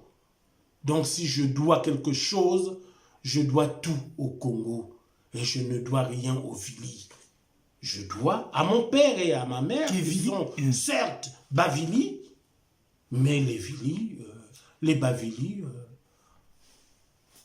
pour moi, ce sont des compatriotes comme les Mboshi, comme les Bembe, comme les Babembe, comme les Balari, les Bayaka, les Bateke, bref, comme tous les Congolais. Moi, je reviens. L'appellation de ta fille, Isis Liolimpado, Ramsès Lialinsi Albert. Alors, moi, et puis, une question. Dans le cas de notre civilisation, nous, Tata Kimbangu, parce que nous, vous parlez de l'unité, même Tata Kimbangu nous a donné, vous avez le Ngunu là, mais notre Ngunu c'est Tata Kimbangu, et Kakawanga. Donc, c'est le Kimbangu, c'est une civilisation qui va nous régir. Et là, vous avez quelque chose en rapport avec le Kimbanguisme parce qu'il y a une fille qui est née le 25 mai. Nous célébrons Noël le Christ, Papa Dialunga na Kiangani, qui est né le 25 mai. Et le 16 août, date de sa transfiguration, il y a encore un de votre fils qui vient de naître. Quel c'est que sinon c'est extraordinaire, papa? Oui, ma fille. Ça, c'est avec le Kimbanguisme. Ma fille Isis est née un 25 mai. Donc, c'est une Dialungana. Moi, je dirais que c'est une Dialungana. C'est de l'accomplissement. Mais évidemment, je me rappelle, je suis parti à Kinshasa le 25 mai 1982. Je vois là les gens 92. fêter Noël. 2002, ouais. 2002. Ouais. Et les gens fêtaient Noël. Je dis, c'est quoi? Oh, c'est la Noël de Kimbanguisa. Je dis, ah tiens, oui, c'est vrai. Et donc, Isis, c'était cette problématique de la division des morceaux éparpillés d'Osiris qu'elle a réunis. Et c'est ça la problématique de l'Afrique, son unité. Déjà, l'unité à travers nos pays. Qu'on arrête de vouloir tous être président, qu'on arrête de vouloir tous être avoir son parti, mais c'est l'unité qui doit prévaloir. Le Kimvuka, c'est ça qui doit prévaloir. L'union fait la force. Et je l'ai appelé Liolimpadu. Lioli, c'est celle de. En Lari, on dira Georgia. Et Mpadu, c'est le nom de la mère de mon grand-père. Mon grand-père, Tambo Georges, sa mère s'appelait Mpadu. Et donc, dans la tradition en pays Vili, il est dit qu'un homme, sa première fille, il doit lui donner le nom de sa maman. C'est ainsi que mon grand-père a donné à ma maman le nom de Mpadou, le nom de sa mère. Et Isis, c'est ma première fille, je lui ai aussi donné le nom de ma mère. Donc, comme elle porte cette problématique de la division, qu'elle va unifier, Isis, qui a recollé les morceaux d'Osiris, mais quelle Isis? C'est Isis l'Égyptien? Non, c'est Isis, celle de Mpadou. Né un 25 mai, Dialungana, le Noël kimbanguiste. Voilà. Mais non. Et mon fils, Ramsès, c'est que j'ai élevé, qui m'a permis de rencontrer les enfants. Lian Lissi Albert, Lian Lissi veut dire l'espoir du pays d'Albert. Albert, c'est son grand-père paternel, puisque j'ai honoré ma mère en première instance. En deuxième instance, j'ai voulu honorer le père de ma compagne, donc la mère de mes enfants. Et donc, j'ai donné le nom de leur grand-père, Albert. Ramsès. Donc, Ramsès, l'espoir du pays d'Albert. Pourquoi Ramsès? Mais Ramsès, c'est le grand bâtisseur des pyramides. le grand bâtisseur des grandes cités, Thèbes, etc. Et donc, j'ai voulu poser la problématique de rebâtir nos nations, de rebâtir une Afrique fondée sur nos propres aspirations, fondée sur notre authenticité et non celle qu'on nous impose, celle des autres. Je vous parlais au début des cosmogonies. Nous avons des cosmogonies différentes. Chez eux, chez les Européens, ce que j'appelle les enfants d'Abraham. Donc, dans les enfants d'Abraham, nous avons les Juifs, les chrétiens et les musulmans. Ils ont une même pensée. Pour eux, la pensée, c'est quoi? Dieu a créé l'univers à partir du néant. Il a dit que l'homme soit et l'homme fut, que la lumière soit et la lumière fut. Et donc, Dieu règne sur l'humanité. Il fait des lois et l'humanité doit les appliquer. Les appliquer. Eh bien, plus tard, qu'est-ce qu'on a fait? On a créé un avatar laïcisé qu'on appelle l'État. Eh bien, l'État fait des lois et les sujets doivent les appliquer. Ce n'est pas ce modèle-là, notre modèle à nous. Chez nous, dans notre cosmogonie, l'univers n'a pas été créé à partir du néant. L'univers a été créé à partir du chaos. Je prends le seul exemple qui est dans la Bible où l'univers a été créé pour comprendre bien ce que c'était que le chaos. Dans la Bible, il est dit que sur toute la surface de la terre, il y avait de l'eau. Dieu a pris l'eau, il a séparé l'eau. Il a fait monter de l'eau en haut, qu'il a appelé ciel, et l'eau qui était sur la terre, il a fait assécher une grande partie qu'il a appelée terre, et l'autre partie où il restait de l'eau, il les a appelées mer. Donc, vous voyez bien que là, les choses préexistaient, et Dieu n'a fait que mettre de l'ordre. Eh bien, dans les cosmogonies africaines, c'est comme ça que Nzambi Mpungu a créé à partir du chaos. C'est-à-dire que les choses préexistaient. L'homme, par exemple, il avait les deux sexes. Mais Dieu a trouvé qu'il fallait séparer les sexes. Il fallait qu'il y ait un sexe masculin et un sexe féminin. Il n'a pas créé d'une part, comme chez les chrétiens, l'homme et d'autre part, la femme. Il a créé un être hybride qui avait les deux sexes. Non, il n'y avait pas la part, c'est-à-dire qu'il a pris la côte. Non, ça c'est chez les chrétiens, et plutôt chez les enfants d'Abraham. Mais c'est deux êtres. Il a d'abord créé l'homme, et puis il a pris la côte, à partir de cette côte, il a créé la femme. C'est ça. Donc deux entités distinctes. Chez nous, c'était le même homme qui avait les deux sexes, il a séparé les sexes. Le sexe masculin et le sexe féminin.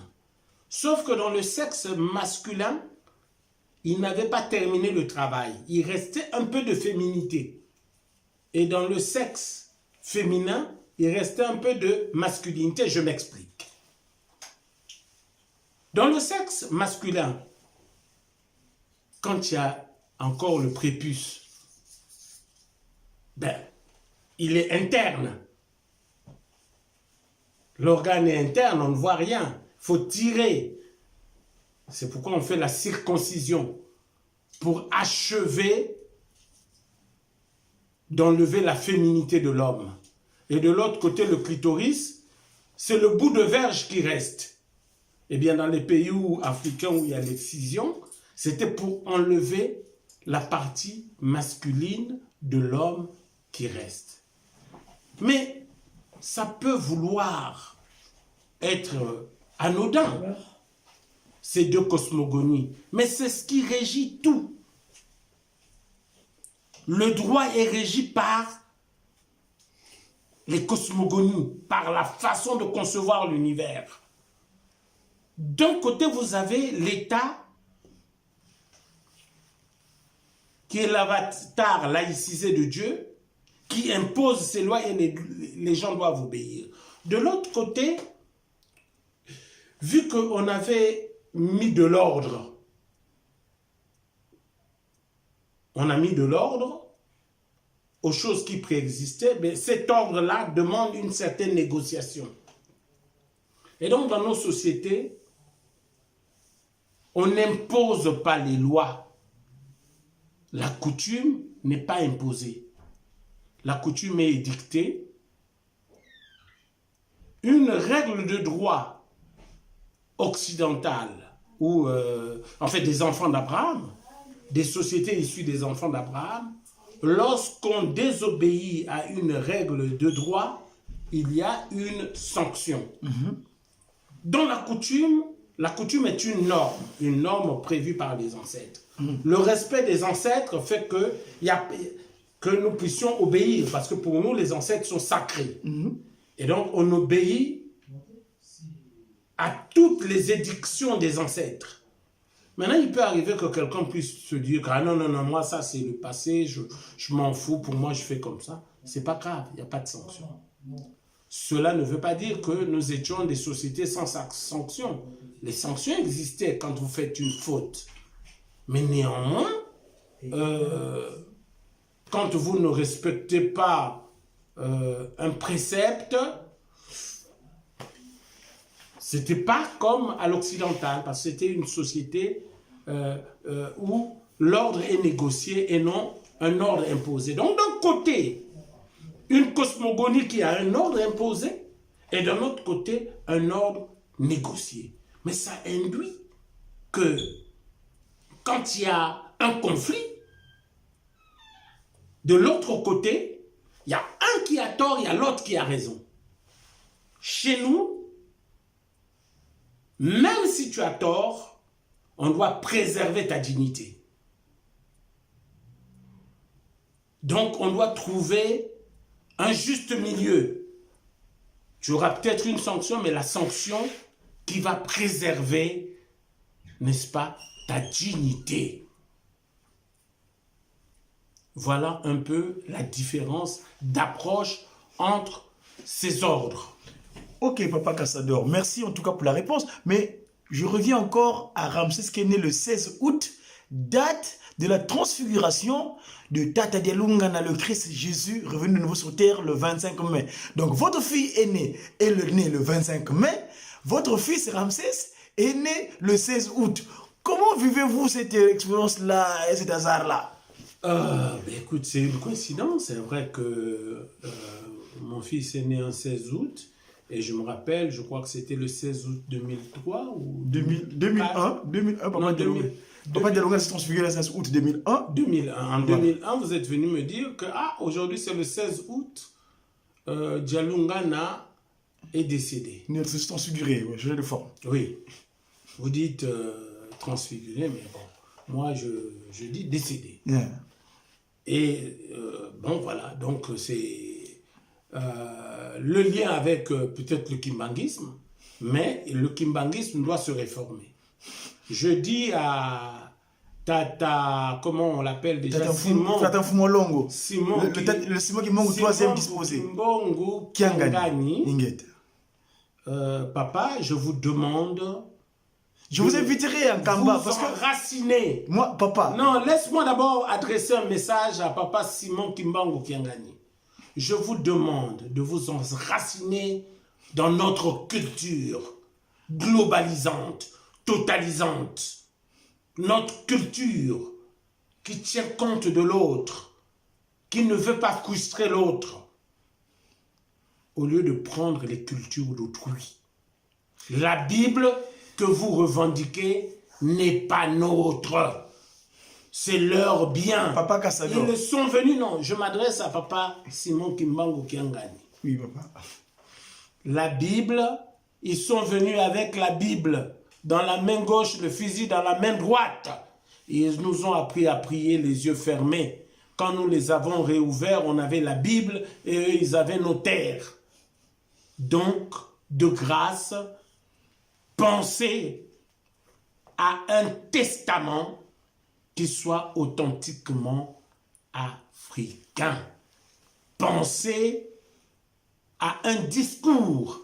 Dites à Simon Kimbangu, papa Simon Kimbangu, le grand Simon Kimbangu, votre grand-père, dites-lui de nous apporter la bonne nouvelle de nos ancêtres qui connaissaient un Zambian-Pungu avant l'arrivée des Européens. Papa, Casador, pour vous, les Européens, d'où viennent-ils?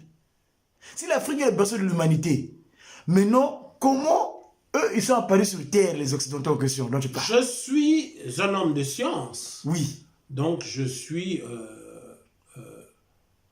pour l'origine monogénétique de l'humanité. C'est ça. Donc, si l'Afrique est le berceau de l'humanité, c'est que c'est l'homme de Grimaldi qui venait d'Afrique, qui arrive à Grimaldi. C'est quoi Grimaldi? Grimaldi, c'est à Monaco. Oui. Hein? L'homme de Cro-Magnon, c'est quoi? Non, c'est-à-dire c'est l'homme de Grimaldi Oui. qui arrive à l'Africain, qui quitte l'Afrique, qui traverse la Méditerranée, qui arrive de l'autre côté aux confins de Monaco à Grimaldi, dont on a retrouvé la trace, les ossements.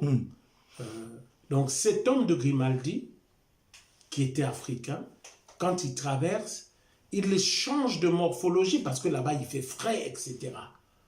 Et il donne naissance à celui qu'on appelle l'homme de Cro-Magnon. Donc c'est une continuité. Mais néanmoins, ils ont affaire à des réalités différentes qui étaient les nôtres. Ils se sont façonnés différemment et ils ont une pensée différente de la nôtre. On doit y tenir compte. Même si nous avons la même origine, nous avons des cultures différentes, nous avons des philosophies différentes et on doit en tenir compte. Eux, ils ont une philosophie dichotomique. C'est-à-dire? Dichotomique, c'est-à-dire c'est toujours quelque chose en opposition avec l'autre. Le noir, le blanc, la force, la faiblesse. Nous avons une philosophie globalisante, totalisante, complémentaire. On prend la force et la faiblesse, on met ensemble. On met le sucre et le sel, on met ensemble. C'est complémentaire. Ce n'est pas la même philosophie. Donc, certes, génétiquement, nous avons les mêmes origines. L'homme de Cro-Magnon est issu de l'homme de Grimaldi, c'est-à-dire l'Européen, c'est un Africain, mais les cultures sont différentes. Et donc les civilisations sont différentes. La façon de voir le monde est différente. La preuve, les couleurs. Comment tu appelles le blanc, le Mundele qui se dit Mbouaki, qui se dit blanc. Toi, tu ne peux pas dire que le Mundele est Pembe, c'est-à-dire la couleur blanche. Tu dis que le Mundele est Mbouaki. Mais dans Mbouaki, tu mets quoi dedans? Tu ne mets pas que le rouge. Tu mets le rouge, le rose cochon, la couleur de ce que tu appelles le blanc, le jaune, le marron clair, etc. Tout ce qui est clair, c'est le Mbouaki. Donc, il y a une globalité. Or, eux, ils sont dans la dichotomie. Il faut voir rouge Bordeaux, rouge vin, rouge vinaigre, bleu pétrole, vert bouteille, etc. Ils sont dans les nuances. Nous sommes dans la globalité. Donc, c'est pourquoi j'invite papa Simon Kimbangu Kiangazi de repenser le kimbanguisme, que le kimbanguisme devienne authentiquement africain. J'ai connu le jeune qui avait fait l'écriture au Mandombe, paix à son âme. Papa Beladjo, oui. Beladjo, j'ai eu à discuter avec lui. C'était vraiment un génie. Il nous a apporté le Mandombe. C'est quelque chose de bien. C'est quelque chose qui pourra faire avancer l'Afrique. Mais il manque une chose au kimbanguisme, c'est l'authenticité africaine. Le jour où le kimbanguisme s'enracinera dans un discours typiquement africain, dans un discours authentique, qui refutera les livres venus d'ailleurs truffés de contradictions, Papa j'y Casador, adhérerai. là vous parlez, vous avez excellé l'Égypte. Moi je vous appelle un pharaon, votre fils s'appelle Ramsès, Isis, l'autre Ramsès. Mais les Occidentaux en question, nous savons dans la Constitution, la Grèce qui est leur repère intellectuel, donc l'Hélène, mais c'est l'Hélène est venue en Égypte. N'est-ce pas eux qui ont pris de l'Égypte et puis sont venus nous transformer ici?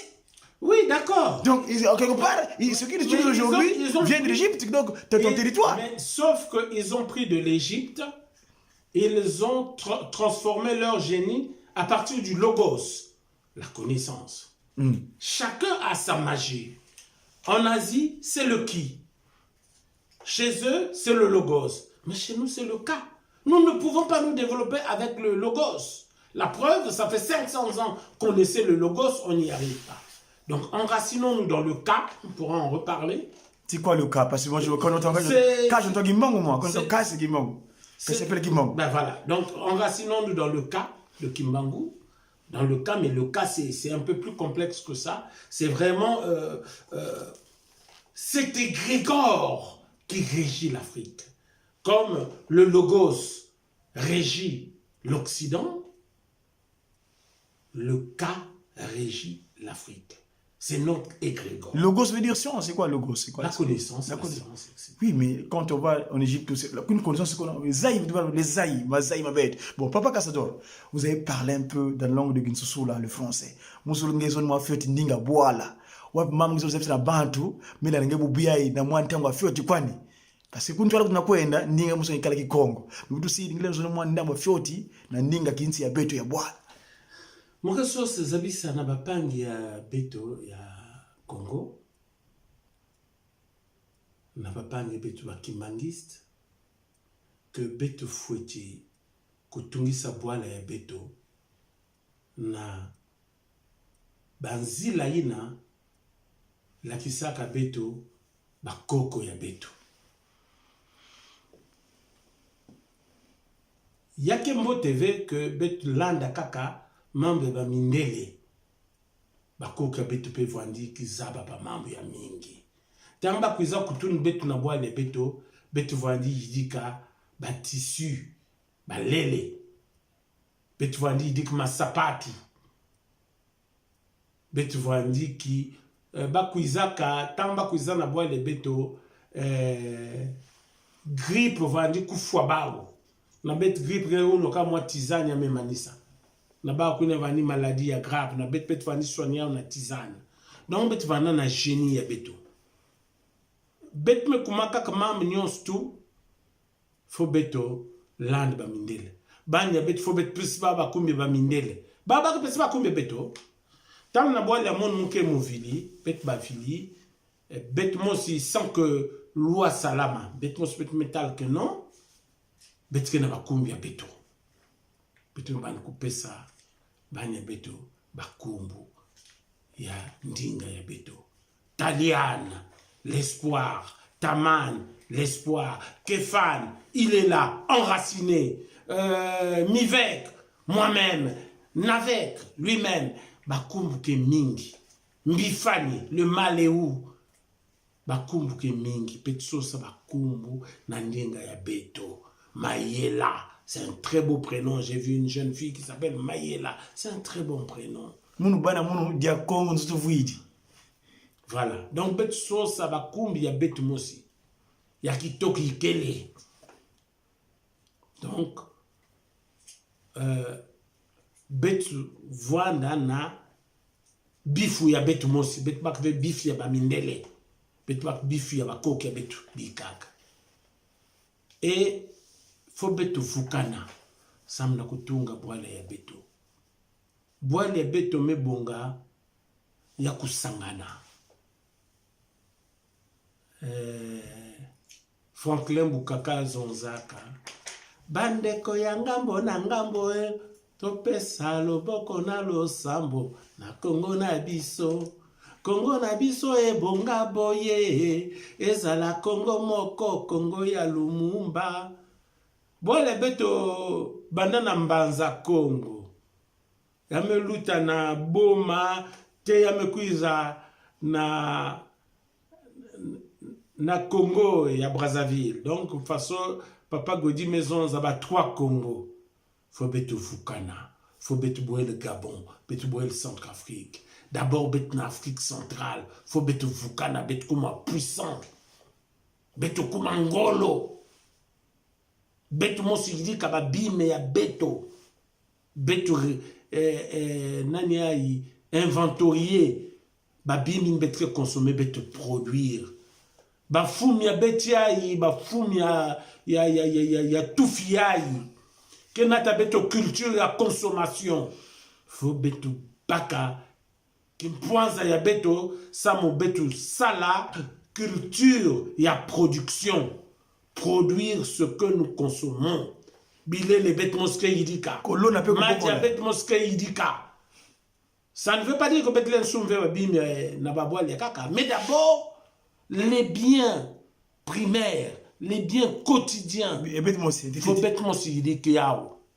Et yavwanda luvunu le prix comment vous dites ntalu ya fioti.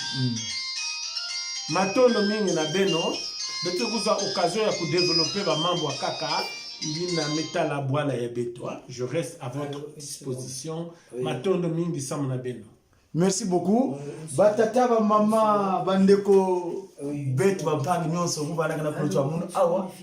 Bet me kuiza mu bien bet que le 31. Attendez juste na ngonda yayi memanisa mumvu yafunda mole makumi yenana au bwao mbasi kule beti lala beti kota na mvu ya malmalo ya mafunda mole kumi yevwa me beto mutamuntu au ya beti mambo ya mina metala masono ya beto tata simo kimbangu muno ke mwana kimbangu me yandi tete mwana kimbangu ve yandi kimbangu yandi mwana kimbangu mais il n'est pas encarté, c'est-à-dire abuna en fait il n'est pas quoi de faire tata kimbangu tant que kuma kulitu est-ce que vous pouvez une invitation pour que tata kimbangu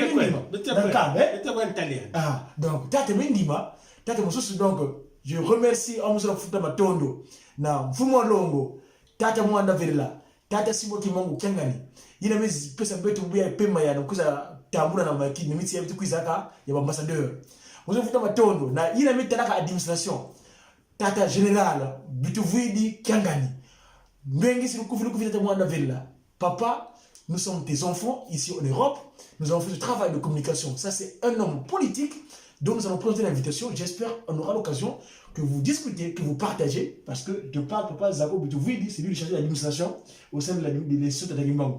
Donc, papa, il y a une loge, il y a une loge de Tagimbangu.